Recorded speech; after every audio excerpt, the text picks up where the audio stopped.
Hello everyone. So I decided to make a quick video about using mobile hotspot. Now if you're like me and you're gaming using shared data, you'll most likely run into some issues. And I'll give you a quick and simple fix. Basically the problem lies with your IP and all you have to do is connect to a VPN. For some reason that I just can't explain, if you're gaming on a hotspot, you'll get these random disconnects. Your ping might start rising from nowhere, and if you connect to an alternative server, like a VPN, problem seems to go away.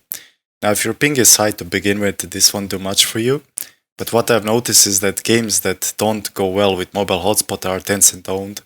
I'll show you examples on the screen right now.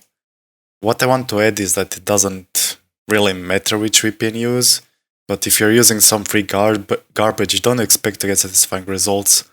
And I don't want to recommend nothing specific, but I'm using Nord, and my ping is higher for like 2 or 3 ms, which is practically the same. But if you want to use something else, I'm sure it won't make a much difference. And that's about it. Goodbye.